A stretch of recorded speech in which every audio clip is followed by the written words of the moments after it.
Lõpuks jõudis meie kätte ka Mazda uus lipulaev, mis on ühtlasi ka kõige võimsam Mazda, mis eales toodetud, aga see ei ole täiselektriline nagu viimasel ajal kombeks. Sellel on sootuks teine suund. Mazda on läbi aegade olnud selline huvitav autotootja, kes on oma jonni ajanud. Kui teised on valmistanud väikse litraasiga turbotatud mootoreid, siis Mazda on valmistanud vabalt hingavaid suure litraasiga mootoreid. Ja nüüd on taaskord Mazda läinud oma teede ja valmistanud tagaveolise linnadžiibi, mis ei ole lihtsalt tagaveoline, vaid ka suurte mootoritega. Siin kapoti all on rida 6 diiselmootor, mida tänapäeval kohtab väga harva. Lisaks selle disaini osas tahab ka Mazda natukene rohkem olla premiumlik ja kui ma seda autot vaatan, siis ta meenutab mulle natukene Jaguarit, mis ei ole üldse tegelikult paha. Ja kui nüüd ümber auto käia, siis see auto näeb tegelikult igati uhke ja soliidne välja. CX-60 on Mazda lipulaev ja Mazda soovib seda presenteerida ka kui prestiisemad sõidukid. Seega on kohati kohatu seda autot RAV4-ga võrrelda ja seda peamiselt just hinna pärast. Muidu mõõtmetelt on need autod enam-vähem sama suured ja seetõttu on võib-olla Eestis kõige ligilähedastemaks konkurentideks Volvo XC60 ja Jaguar F-Pace. Ja võrreldes nendega on Mazda 570-liitrine pagasiruum 87 liitrit suurem või siis 57 liitrit suurem, oleneb millise autoga võrrelda. Hästi palju annab sellele autole juurde just see, et näiteks see katteruloo sõidab koos luugiga ülesse, seega saad väga lihtsalt kõik asjad siia sisse tõsta.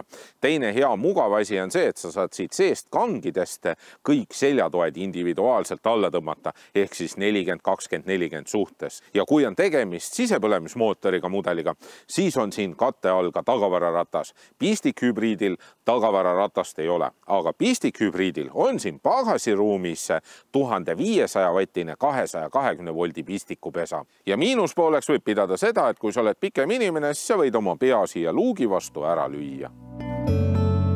Proovisõiduks on meil rida 6 mootoriga 3,3-liitrine diisel, mis arendab 147 kilovatti ja 450 newtonmeetrit. Kasutab klassikalist 8-käigulist automaatkasti ja tagarattavedu. Aga valikus on veel võimsam nelikveoline diisel ning valiku tipus on nelikveoline bensiinimootoriga pistikhübriid. Pole midagi salata, mulle meeldib suure mootoriga autoga sõita ja siin on rooli taga seda suure mootori iseloomu väga selgelt tunda. Kiirendus on lineaarne ja mõnus selline müdin tuleb diiselmootorist. 0-100 kiirendus on keskpärane 8,4 sekundit ja igatpidi tundub nagu sõidaks just kui mõne vanema BMW X5-ga. Küll aga ei saa X5-ga võrreldama selle auto juhitavust. Nimelt pole ma terve nädalavahetuse jooksul aru saanud, mis teed on selle auto vedrustusega soovitud minna. Kohati on see põrutavalt jäike ja samas järgmisel hetkel õudsuvalt pehme nagu mõni Ameerika auto. Kurvides on kerekaldumised suured ja on tunda, et sa sõidad sellise suure kohmaka autoga. Roolisüsteemi häälestus on pigem justkui nagu mugavuse poole häälestatud, ehk siis aeglane ja rahulik, aga mitte just kõige kergem. Piduripedaal vajab natukene harjumist. Pidurid töötavad lineaarselt, aga need võiksid olla sellise suure auto kohta natukene võimekamad. Olgugi, et CX-60 näeb väliselt väga suur auto välja, siis tegelikult siin salongis niivõrd palju ruumi ei ole.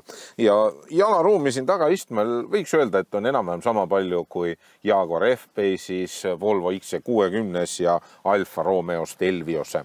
Hea asi on see, et uks käib 90 kraadi all lahti, seega on siia sisse väga mugav tulla. Ja teine hea eelis on ka veel see, et see uks on niivõrd pikk, et lävepakk on ka kaetud, seega saad puhta säärega siia autosse siseneda kui ka väljuda. Iste ise on kõrge, hästi pehme ja seljatoe nurka on ka võimalik reguleerida.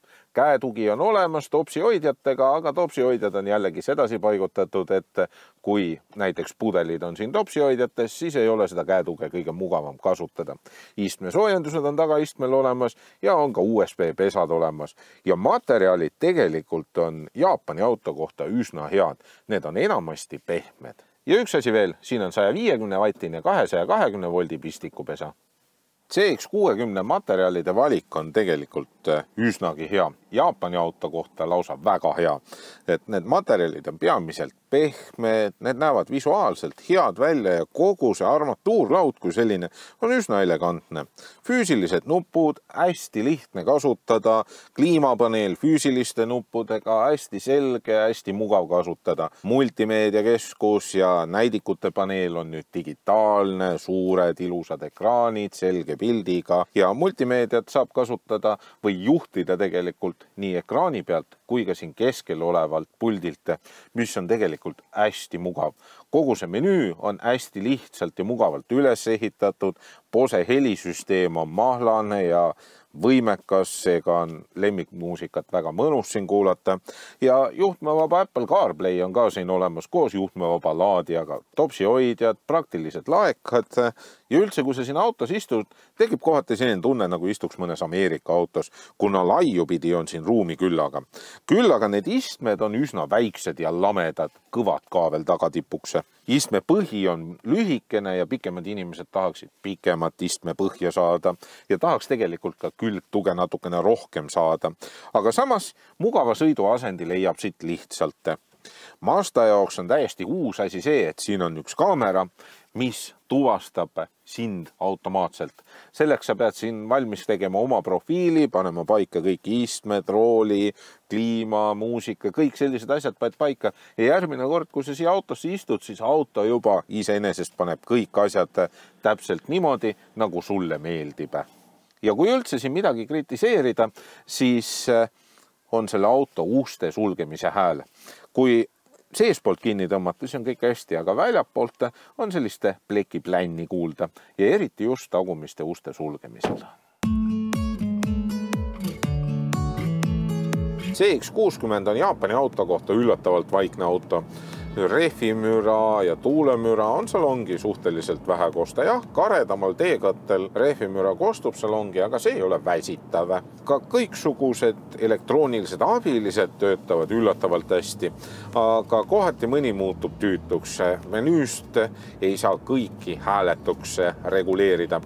Ehk siis teatud sõiduabilised on võimalik seadistada niimoodi, et kui sa teed midagi valesti, siis antakse tagasisidet rooli vibratsiooni kaudu.